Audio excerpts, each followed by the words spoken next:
закон менмин деп. Мен закон, мен не десем ошо закон деп.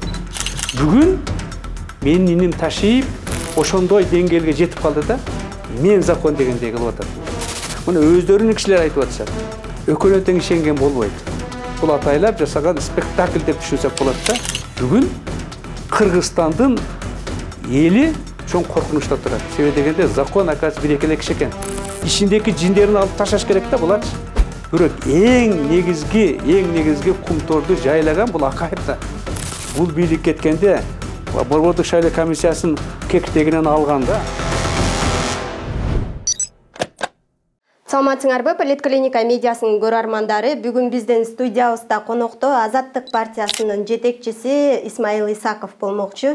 Исмаил агай, саламатсызбы? Кош келипсиз биздин студиябызга. Рахмат, чакырганыңарга. Келе жаткан жаңы жылыңыз менен куттуктайбыз. Анан алгачкы суроом эле ушул өтүп бараткан жыл Кыргызстан үчүн кандай жылдардан болду? Биринчиден мен дагы өзүңөр келе жаткан жаңы жылдар менен куттуктаймын. Ийгиликтер болсун, жакшылыктар болсун. Ар дайым кыргыз эли үчүн кызмат кылып жүрө бергиле. Бизди кубантып. Эми бүгүнкү азыркы кетип аткан жыл саясий кырдаал жөнүндө айтсак, мамлекеттеки да, бүгүнкү кырдаалдын өзүнүн мындай көрсөтмөлөрү бар да. Ошолордун бири бүгүнкү көйгөйлүү, туруксуз кырдаал деп айтсак болот да. Мамлекеттин бүгүнкү акыбалын көйгөйлүү, туруксуз. Эмне үчүн? Экономика тармагын албайлык. Мышы ыйлагандай.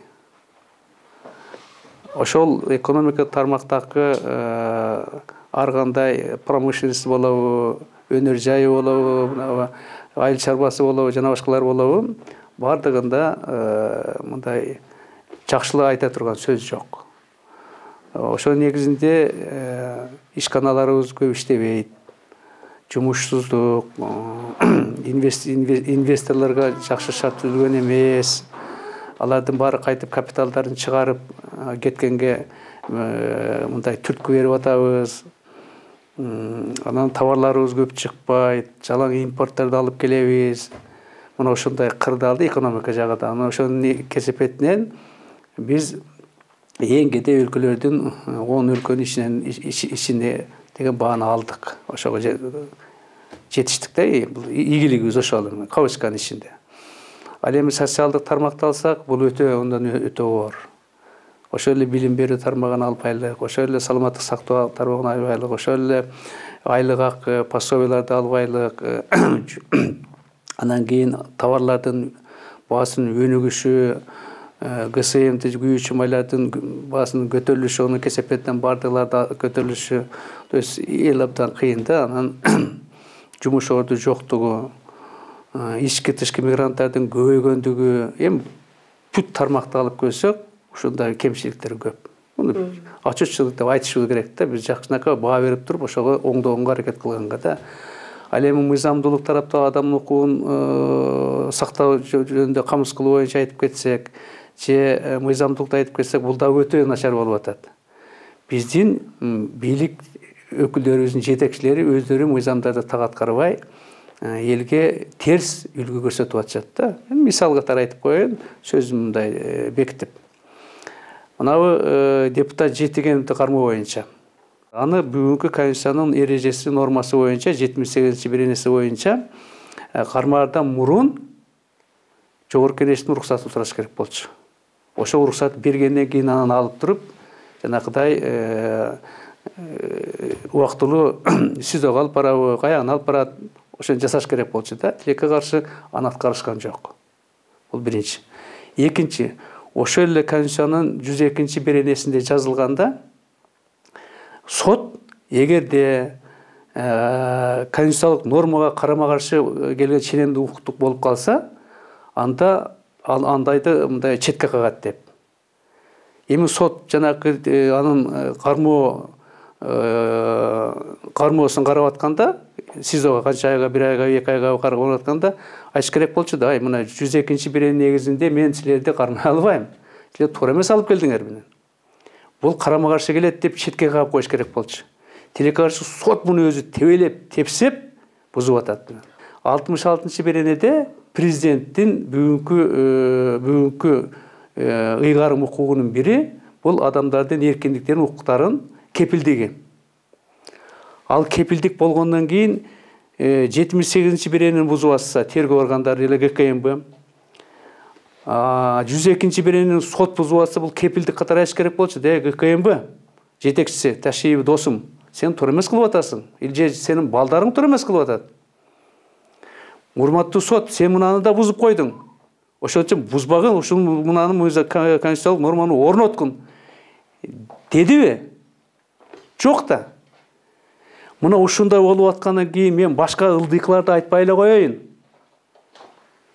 Анан кантип биз ошо мыйзамды сактаган адам катары, мыйзамды ыйык туткан адам катары, ошонун эреже менен жашап көнгөн адам катары кантип биз ушуларды көрүп туруп айтабыз, мыйзамдуулукту силер аткарып атасыңар деп. Анан биз албетте тыянак чыгарабыз да. Демек, мунун артында бир тандем, мандеми бар экен, куугунтугу бар экен, өчүп бар экен, же болбосо мунун оозун басуу аракет экен, мунун баары жалган экен дегенге азыр бизге, мага тыянак чыгарганга толук булар мүмкүнчүлүк берип коюшту. Ушулардын гана негизинде. Эгерде ушулардын баардыгын аткарганда, баардыгын эрежесин, анда бири кыңдабайт эле, бизлер айтат элек, ой, молодец, мына мыйзамдын баарын сактадыңар, баардыгын аткардыңар, демек анын бир нерсеси бар экен, кармаганыңар туура деп биз колдоп берет элек да. Мына ошо негизинде ушунун баардыгын алып келгенде бүгүнкү биздин акыбалыбыз, өлкөнүн жанакы жыйынтыктары дагы мына ошо менен байланышы бар да. Анан дагы бир нерсени айтып коеюн. Жыйынтык боюнча биз экономиканы айтып кетпедикпи? Эмне үчүн экономикабыз дагы ылдый түштү? Именно ушу туура эмес саясаттын, туура эмес жетекчилерибиздин иштегенин кесепетинен. Мынабы кече жакында Акылбек Жапаров Казакстанга барганда, анын премьер-министри айтпадыбы? Силерге чоң рахмат, бизге сууну бергениңерге деп, туурабы? Демек, бул жерде кийин биз уктук, келишим түзгөн экен, Кабальный Кыргызстанга өтө каршы келген 3 жылга. Бирок булар ачка чыгарбай атат азыр.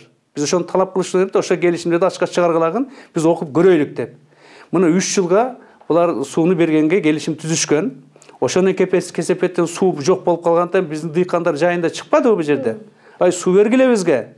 Эгинибиз эгин түшүм болбой калат деп. Мына ошонун кесепетинен будай өндүрүүнүн саны 45%га төмөндөдү.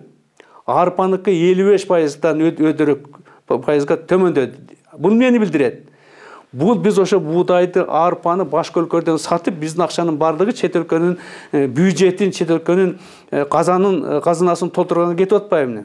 Мына өзүбүздүн колубуз менен өзүбүздүн өлкөгө зыян келтирип, өзүбүздүн дыйкандарга зыян келтирип, элге зыян келтирип, бюджетибизден дагы зыян келтирип атпайлыкпы? Андан башка суу, мына Токтогул суу сактагычтан бергендигинин кесепетинен электр энергиябыз. Азыр суунун көлөмү азайып атат күндөн күнгө, туурабы? Верный отключение болуп атат. Мына ушунун баардыгы бирип келип биздин экономикага таасир берип атпайбы? Мына туура эмес жүргүзгөн саясаттын кесепети ушуга алып кетип атат да. Анан кийин биз эмне кылышын билбей, ар кандай нерсе нормаларды ойлоп таап атабыз элдин оозун жабыш үчүн. Мына ошондуктан кырдаал жана өткөн жылдакы өтө мындай опурталдуу өттү да, бардыгы мыйзамды тебеле менен өттү. Конституциянын мыйзамды тебелеп кабыл алдык, кийинкилерди тебелеп кабыл алдык, окубай кабыл алдык. Эми анын артында айтып отурсам көп да. Бир гана кичине көрүнүктүү нерсе бул Кумтор кени болчу. Мына мен колдоп жүргөн, муну бүгүнкү күндө да ошол саясатты колдоп атабыз. Себеби дегенде улуттун кызыкчылыгынан иштесин деп илгертен бери аракет кылып, мыйзам жазып улутташтыр болуп жүргөн адам катары мен колдоп атам. Бирок бүгүнкү булардын азыркы чыгып аткан кээ бир маалыматтарды угуп алып, бизде дагы анча-мынча ай бунун арты чатак окшойт деген ой пайда боло баштады. Себеби дегенде так ачык булар дагы айтпай айтышат да. Айтпай айтышат. Баягыда Жапаров айтпады, биз Индия адамы бир жактан таптык кардарларды, алтындарды сатканга деп. Демек биз алтындарды азыр көчөгө, базарга апарып сата баштадык менен. Ошондойго алып келишпедиби, тияктан биздин эмебизди Лондондон алып коюшуп менен. Мына ошонун негизинде бул жагдагы мындай так ачык бардыгын көрсөтпөгөндүн кесепетинен элдерде азыр дагы ар кандай жаман ойлор пайда боло баштады да. Мына ошонун бардыгы бирип келип, өлкө өткөн жылы өтө коркунучтуу нерселерден өттүк, туура нерселерди жасадык. Мунун жыйынтыгы муну азыр көрүп атабыз. Анан бул парламенттин 7-чи чакырылышынын депутаттары сиздин купулуңузга толду? Депутаттардын курамы жаңы шайланып келген тат мына эртең ант берген турушат. Сиздин купулуңузга толдубу жаңы курамы? Мен жаңы курам боюнча айтпайм. Мен жалпысынан айтайын. Мына биздин партия кече биз съезд көрдүк. Съездде биздин партия бул шайлоону тааныбайбыз деп чечим чыгардык. Себеби бурмалоо болду, фальсификация болду. Компьютер менен каалагандай булар өздөрүнүн партияларын өткөргөнгө шарт түзүштү. Ошонун менен бирге Садыр мырза Жапаров айтпадыбы? Эгер мындай ким ишенбеген партиялар болсо, каалаганыңар барып текшергиле, мүмкүнчүлүк беребиз деп. Ал айтты. Бирок борбордук шайлоо комиссиясы андайга жол берген жок. Мына мен өзүм 2 жолу кат жаздым. Бизге уруксат бергилегин. Biz бардыгын протоколду, чекти, бюллетенди үчөөнү мындай салыштырып текшерип көрөйлүк деп берсек, бүгүнкү күнгө чейин жооп жок. Уруксат берген жок. Сотко бердик. Сот отказ берип койду. Жогорку сотко бердик. Мына жакында бүгүн чечим чыгарыш керек. Мына ошонун негизинде эгерде мына алар коркпосо, эмнеге уруксат бербейт? Буну биз мына декабрдын башында бергенбиз да, ноябрдын аягында шайлоо бүтөр замат бергенбиз. Мына эгерде бергенде, эгерде алар айтса болот эле да, эгер үлгүрбөйсүңөр, бирок 18-не чейин барын каалаган жерде текшерип алгыла десе, биз уже текшерип, жерди текшерип, жыйынтыгын чыгарып айтат элек да. Мына ушундай бербегендиктен биз айтып атабыз, мына мунун бардыгы ушундай болду, фальсификация болду, барын жасадыңар, каалаганыңарды өткөрдүңөр, ошондон биз жалпысынан тааныбайт. Ким келди, кандай келди, бул башка сөз.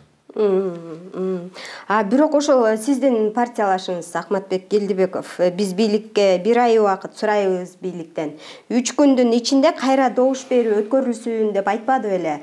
Андан кийин Улуттук коопсуздук мамлекеттик комитетине суракка чакырылгандан кийин, анан чыккандан кийин айтты го, шайлоо таза өткөнүнө ынандык депчи.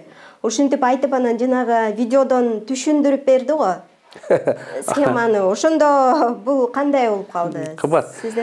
Бул мындайда, биринчиден жанакы сөз бул партиянын сөзү болчу. Биз башында ошондо айтканбыз. Биз шайлоону тааныбайбыз, жаңы шайлоо өткөргүлө, эми жаңы күндү добушту күн белгилегиле, добуш белгилеге, биз ошого барыбыз барайлык дагы, анан көрөйлүк деп. Тилекке каршы буга ноль внимания кылышты да берген жок. Анын ордуна кайта ошол Келдибековди чакырышты, жанагы жасалма видеоду чыгарбады. Оны кече анын экспертизасын алды. Кече съездде биздин катышкандарга тааныштырып берди. Бардыгы жасалма экен. Аны убагында чыгарат ал дагы. Бул биринчи. Экинчи, ал андай ушу булардыкын тааныбыз деп толук айткан жок. Алар ар жеринен кесип туруп, ошол сөздү ошондой мааниде берип коюшту да. Бурмалап берип коюшту. Мунун өзү дагы эмнени билдирет? Мунун өзү дагы булардын иштеринин туура эместигинин далили болуп атпайбы? Аял болсо ошол 3,5 саат отурган, 3,5 сааттык сөзүн анда бериш керек болчу. Эл түшүнүш үчүн баарын бериш керек болчу да. Анан кесип бергенден кийин эл ойлоп калды да, ушундай экен деп. Ал андай айткан эмес. Булар компьютерден жасашкан. Мен ошону кайталап айта берем. Себеп дегенде ошондой болгон, муну эч ким жокко чыгара албайт. Качан гана буну далилдеп берет. Бул бийлик кеткенде борбордук шайлоо комиссиясынын кекиртегинен алганда, булар алышпадыбы? Муну айтып чыкпадыбы? Бир какой-то бирөө айтып чыкты. Туурабы? Видеолор таралды. Кандай мурун шайлоону жасалма өткөргөн Шайлдабековдун. Анан кийин жанагы участковый комиссиялардын бүт төрагаларын кийин сурак алып туруп, 2 күнгө мына жерге ГКМ азыр каалагандай тыгып атпайбы? Ошондо тыгып койгондо булар баарын сайрап, ыр менен айтып беришет. Ыр менен кантип бурмалаганын, кантип жасаганын, кантип протоколдорду эптегендерин бүт айтып беришет. Буга убакыт Кудай буйрса келет. Мунун убакыты, мунун өмүрү кыска эле, тез эле ушул окуя болот да. Себеп дегенде мында кыңырыш 40 жылда деп атпайбы кыргыздар. 40 жылда эмес эле бат эле билинип калат экен да. Ошо негизинде бул болгон, буйрса мунун баары эртедир кечтир чыгат, анан баары уят болушат. Ушул эле учурда жанагы Борбордук шайлоо комиссиясынын серверин убактылуу токтоп калышы, сбой болушу, мындай коомчулук арасында суроолорду жаратпадыбы ар кандай? Анан бул нерсе азыркы парламенттин 7-чи чакырылышынын депутаттарынын легитимдүүлүгүнө мындай кандайдыр бир шек жаратпайбы? Жаратат. Биз тааныбайбыз дейбиз, легитимди деп. Эми 2 жыл иштейби, 1 жыл иштейби, 5 жыл иштейби, канча жыл иштейт, ошол жолу ошол жанакы мынандай шералынын өтүгүндө илинип тура берет да. Легитимсиз деген. Себеп дегенде булар атайын эми фактлар да ал эмес өздөрүнүн партияларын койгондор кебелер уже азыр деп айтып атышпайбы? Наразы болгондор. Мына кечээ мен Ата журт партиясынан бирөө менен жолуктум, мында атактуу абдан тажрыйбалуу, жолу өткөн, жашы боюнча да билим бардык тараптан. Ал да айтып атпайбы, менде түштүктө дейт мынанча добуш бериптир, а бул жерде мен бул жактан болот да, бул жакта добушум жок экен деп. Андай болбойт да. Мына өздөрүнүн кишилер айтып атышат. Ошо негизинде бул парламент легитимсиз деп аткыла, себеп дегенде 21 партиянын 6-сы өттү, 6 өттү, турабы? 15 өтпөй калды. 15 партиянын мейли дагы 1-2 мүмкүн унчукпай калса болор, калган партиянын бардыгы айта берет да. Анан азчылыктын кызыкчылыгын бирөө сакташ керек да. Ошолорду колдогондорду биз дагы колдоп турушубуз керек да. Ошондой кийин кадамдарга биз мүмкүн барып калышыбыз ыктымал да. Мына ошо негизинде бул дагы мамлекеттин туруктуулугуна зыянын келтирет. Мамлекеттин жакшынакай өнүгүшүнө зыянын келтирет. Себеп дегенде бардык жаман иштердин бардыгы мына эрге кыйшык отурдуң деп кыргыздар бекер айтпайт да. Кыйшык отурганда кетип атып баары бир күнү барып жыгылышат да. Мына ошого алып кетишет. Бирок күч менен өткөрдүк деп азыр жарыя кылып айтышат буюрса. Эртең акыркы жыйын болот мүмкүн. Эртең бул эскилери бүтөт дагы жаңыларды кийинкен анан алып келгенге булар аракет кылышат. Ошого кетип атышат. Анан сиздердин партия дагы 2-3 партия биригип шайлоонун жыйынтыгын тааныбайбыз деп чыктыңыздар. Азыр да айтып атасыз шайлоонун жыйынтыгын тааныбайбыз депчи. Анан сотко бердик, бирок кабыл алган жок деп атасыз. Жок, сот отказ берди. Отказ берди. Жана сароо боюнча Шайлдабековалар катка жооп бере элек. Биз ошондой уруксат бергилегин. Мына Садыр мырза президентиңер айтып атат. Анын сөзүн силер эмне четке калгансыңарбы? Деп ал эмес төгөрөк стөл өткөргөндө Иманкулов мырза мына коопсуздук кеңешинин катчысы Иманкулов мырза Марат анан Шайназаров отуруп өкө тең мага убада беришкен. Ушуну айтканда, уруксат бербей атасыңар го. Дегенде болду, уруксат беребиз деген. Бирок эртеси башкача кат берип атпайбы? Вот мына эмеден чыгарылган сайттан окуп алгылагын деп. Эми бул эмнени билдирет? Мындан кийинки кадамдарыңар кандай болот эми? Биз кече чечтик, мындан кийинки кадамдарыбыз эгерде булар азыр күчкө салып, эми эртең жарыя кылып өттү деп мандаттарын беришет да, ошо кетип атышат. Мейли бере берсин. Биз эмне кылабыз? Биз азыр бир топ партиялар менен сүйлөшүп атабыз. Кече биз партиянын атынан чечтик. Ошол азчылыкты түзгөн партиялар, биз эми азчылык болуп калдык да, элдин добушун азыраак алып калдык деген сөз да бул. Ошол партиялар эме катышкан, шайлоого катышкан партиялардын өкүлдөрү менен биз дагы ошо квотаны бөлүшүп, өзүбүздүн алган пайызга жараша биз коомдук же элдик парламент түзөйлүк деп. Түзөбүз буюрса, булар жарыя кылгандан кийин биз чогулуп азыр сүйлөшүү процесси жүрүп атат. 1-2-3 партия макулдугун. Кайсы партиялар макулдугун? Макулдугун беришти. Эми азыр айтпай эле кое турайлы, кийин баары ачыкка чыгат. Беришти, башка партиялар менен сүйлөшүү жүрүп атат. Анан жанакы бир мандаттуулардын да сүйлөшүү жүрүп атат. Эгерде ким кааласа бизге келип, ошол өтпөгөнүңөр келип, мындай коомдук парламентке катышкылагын, силер дагы добуш алдыңар элдин. Аздык болсо дагы, канчалаган болсо дагы деп. Мына ошо коомдук парламенттин негизинде биз кадимкидей эле эми күнүгө өткөрө албайбыз, анын баары каражат. Жок дегенде бир айда 2 жолу, бир жолу өткөрүп туруп, орчундуу маселени карап туруп, чечимди чыгарып, мыйзамды жазып, анан президентке бере беребиз. Эл ошону көрсүн. Кайсы парламент кандай иштеп аткандыгын. Мына ошондой деген жолго барайлык деп, бул тынчтык жолу, бул мыйзамдын чегинде биз бирөөнү мындай жамандабай, бирөөгө мындай бир нерсе дарегенде бир сөздү айтпай, биз ошо маселени карайбыз дагы, ошо маселе негизинде чечимди чыгарып, улуттун кызыкчылыгын, мамлекеттин кызыкчылыгын негизинде чыгарып туруп берип коебуз. Өкмөттөргө мына карагылагын, аткаргылагын. Аткарбасаңар өзүңөр ишиңер, аткарсаңар бул жакшы, биздин жардамыбыз деген сөз да. Кыргызстандын президенти Аскар Акаев келип кетпедиби кече жакында эле? Анан ал өз сөзүндө ушу кумтөр маселесине байланыштуу бардык айыптар алынганын айтты да. Антип айтып чыккандан кийин эле кече эле кайра улуттук коопсуздук мамлекеттик комитети айыптар алынбаганын айтып чыкты. Анан кимисине ишенсек болот? Өкөнө тең ишенген болбойт. Өкөнө тең ишенген болбойт. Мына булар ошентип элдин башын айлантып, биз мындай бир колу менен биз иштеп, жана коррупцияларды таап атабыз деген аракети, экинчи колу менен кайта ошолорду бошоткон болгон аракет болуп атпайбы? Булар бардыгы сүйлөшүп алып иш кылып атышат да. Анан кимиси ишениш керек эмес, өкөнө тең. Бирок эң негизги кумторду жайлаган бул Акаев да. Анан эң негизги адам күнөөлүүнү күнөөсү жок. Мен күнөөлүү эмесмин, таптазамын деп анан мага уруксат берди, келип кеттик, биз Садыр менен сүйлөштүк, орустардын уруксаты менен келдим деген бул эмнени билдирет? Бул ичинде бир мандемдин бар экендигин билдирип атат да.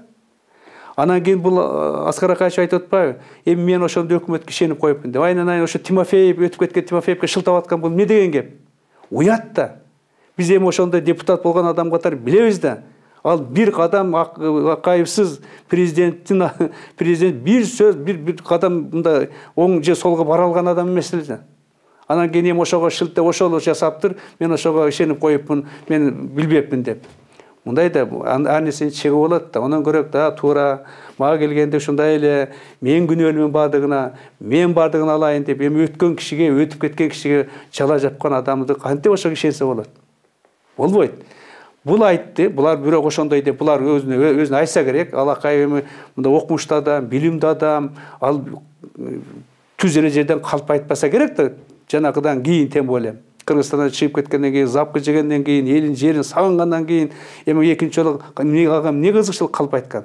Бирок булар ошондой дешкен, болду бүттүк деп.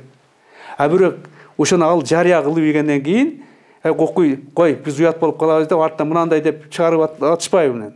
Бул атайлап жасаган спектакль деп түшүнсөк болот да. Максаты элди алдаш. Элдин башын башка жака буруш. Мына биз бир жагынан күрөшүп атабыз, биз кармап атабыз, биз барын жоопко тарттырып атабыз. Мына көрдүңөрбү, биз кандай мындай кыйын иштеп атабыз деген маанилүү болуп атат да. Анан болбосо ошо алтын боюнча башкасын айтпай эле коеюн. Алтын боюнча эң күнөөлүү ошонун баарын түзгөн Акаев да. Жанакы жөөттөрдү алып келген ошонун тегиде түздүргөн бардыгын. Анан кийин эми бул мына мен таптаза болуп чыктым, ушундай дешти дегенден кийин артынан жанакы жасап аткан шылтоо кылышып. Бул болбогон нерсе да. Мына ошонун бардыгы эмнени айтып атат? Булар ойлоп атат да, эл бизге ишенип атат. Эл кайтып кыжыр кайнап атат да. Булар түшүнбөй атат да, өздөрүнүн жасаган иштерин булар ойлоп атат ушундай сонун деп. Жакшынакай нерсени булар түп-түз жерден кайтып бүт мындай жаман кылып атышпайбы. Анан кийин элдин ишеними ушудан күндөн күнгө кетип атат да. Мындан кийин дагы канчалык жакшы иш болсо дагы баягы мындай адамда жаман көрүү сезим күчтүү пайда болуп калгандан кийин канчалык жакшы иш кылсаң дагы аны кабыл албайт да элчи. Биз азыр ушуга кетип атабыз. Туура эмес иштер менен, ар кандай туура эмес сөздөр менен мыйзамды четке кагып коюп, мына ушуга өздөрү алып кетип атышат да. Бул өтө коркунучтуу нерсе. Бул кыргыз элине жакшылык алып келбейт. Бир тополоңго чыгарганга түртүп коюп атышат да. Кече түндө сиздин партиялашыңыз Бактыбек Калмаматовду улуттук коопсуздук мамлекеттик комитети суракка чакырылганы белгилүү болду. Анан мунун себеби эмне болду? Эмне үчүн суракка чакырып атышат? Сиз барып келатам дедиңиз, ошол жактан келатам деп калдыңыз. Мен азыр эле келинчек менен сүйлөшүп келдим, тактап. Мен бир нерсени эске салып коеюн да. Ак суу окуясы чыккандан кийин Азимбек Бекназаров Өзөн Кугуш боюнча Акаевга импичмент жарыялайм деп айтып ийгенден кийин, мунун артынан куугунтуктап, атайлы жасалмаларды иштерди козгоп туруп, ошондо Жалал Абад облусунун прокурору Зоотбек Кудайбергенов деген болгон, эми мында фамилиясы ошо болгон да. Аны ошол айткан. Закон менмин деп. Мен закон, мен не десем ошо закон деп. Чыйынтыгы Акаевдин катышы менен бүттү. Бүгүн менин иним Ташиев ошондой деңгээлге жетип калды да, мен закон дегендей кылып атат. Мына ушунун кесепети Бактыбек Калмаматовго тийди. Ал бир топ биздин партиялаштар менен кошулуп, мына жана умрага барып келебиз деп чечишкен. Сыйынып келелик деп Меккеге барып. Эми ушундай жерге кетип аткан адамды ал кетерден мурун телефон чалып, чыгарачыларга сүйлөшүп, мага мындай жанакы флажок илинип калганбы, жокпу, уруксат чыкканга барбы, жокпу дегенде эч нерсе жок деп айтышкан. Жок. Ошо негизинде бул жанакы акысын төлөп, билеттерди алып, келинчеги менен учайын деп кече кетип аткан жерден угуп калышып, менин оюмча, артынан мына кетип атат дегенде сразу команда бере коюп, тез кармагалагын деп повесткени жаза коюп, не жөнүндө да жок. Кел, ошоко барганда айтабыз деп. Алып калышты. Биринчиден, мына жанакы айткан, мен закон дегенди бул далилдеп берди.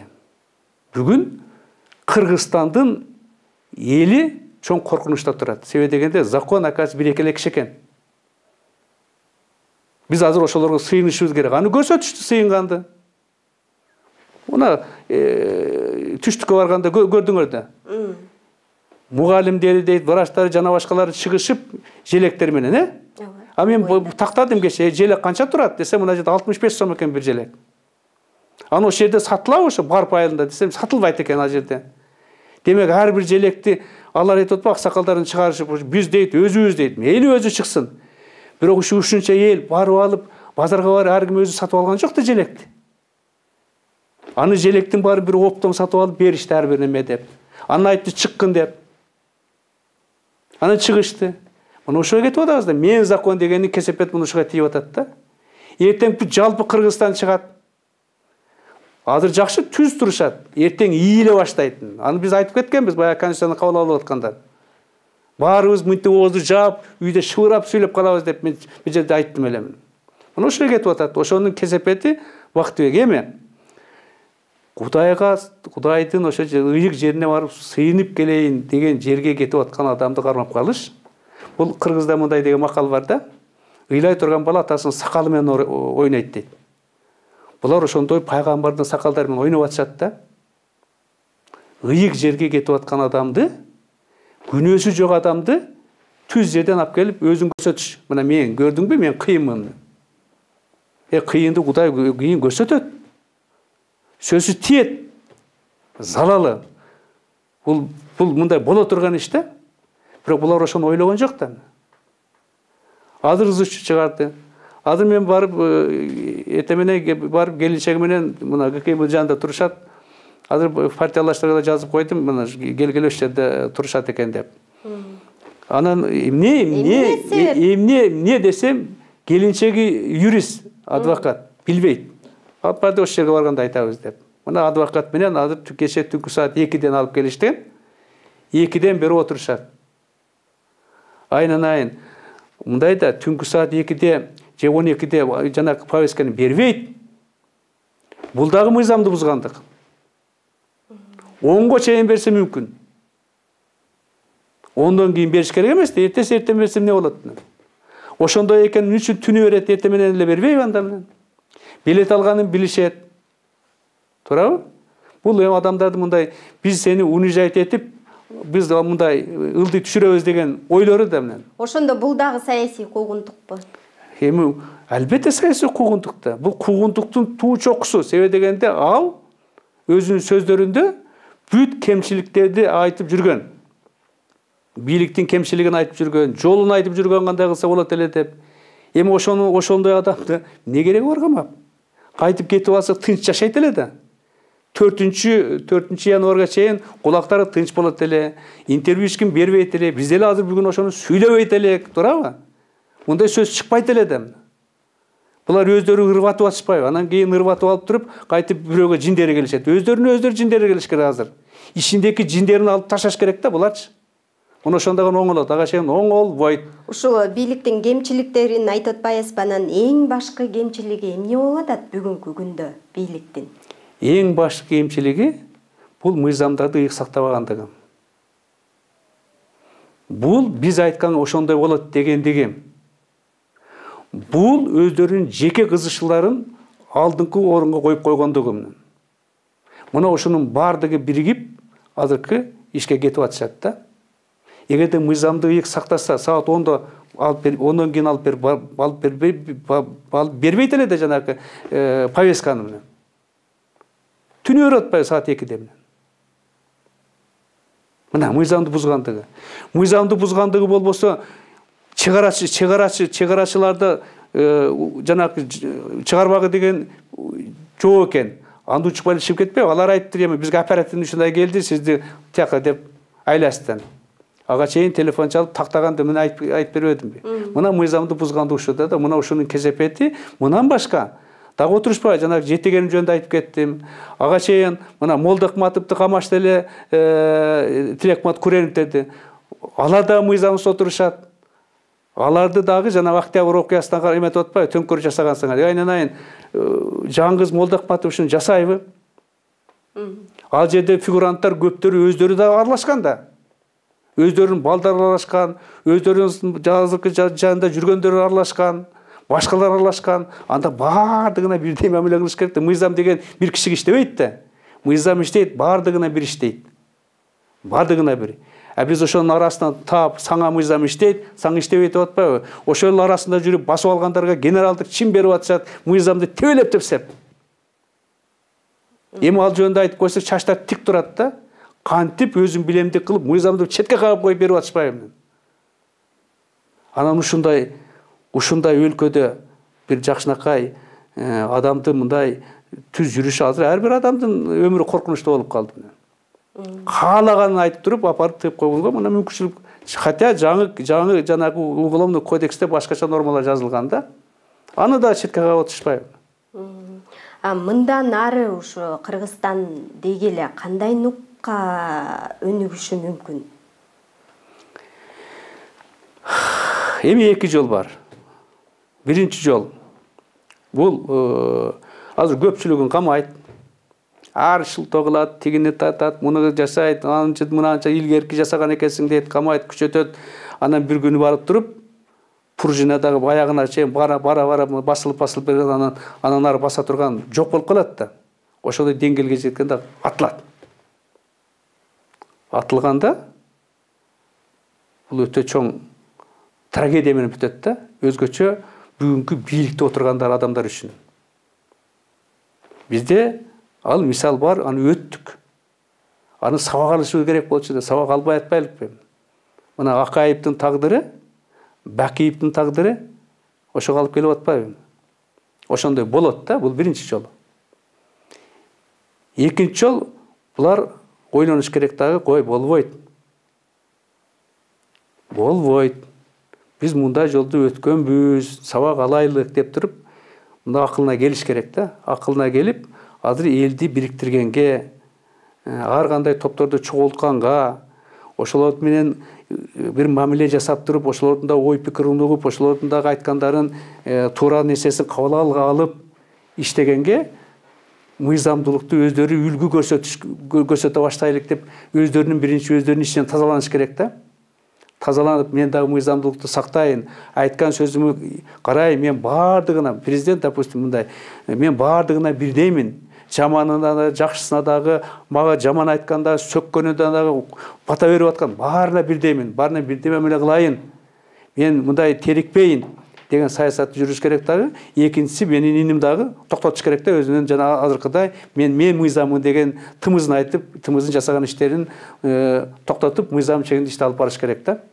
Мына ошондо гана биз мындай азыркы туура эмес нерсени кичине оңдоп кеткенге мүмкүнчүлүгүбүз бар.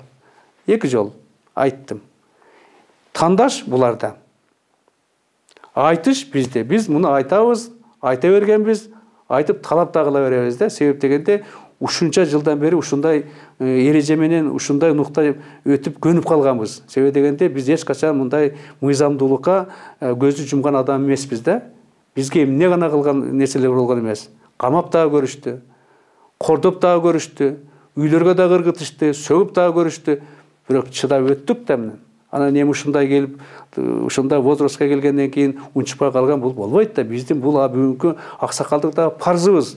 Беттерин айтканга, ай инилер, токтоткулагын, туура эмес кылып атасыңар. Мен дагы экөөнө тең айтат элем, туура эмес кылып атасыңар. Токтоткулагын мунун артынан. Мыйзам чегинде иш алып баргылагын, өзүңөр үлгү көрсөткүлөгүн деп айтар элем да. Мына ошондо гана биз кичинекей оңдогонго мүмкүнчүлүк беребиз. Андай болбосо, жанакы жол менен булар уруп салып азыр кетип атышат. Ал өтө жаман жол. Жакшы, Исмайыл агай, ушу менен маегибизди жыйынтыктайлы. Убактыңызды бөлүп келип бергениңизге ыраазычылык билдиребиз. Политклиника медиасынын YouTube каналына, Facebook баракчасына жазылууну унутпаңыздар. Сиздер менен мен Кымбат Турдубекова болдум.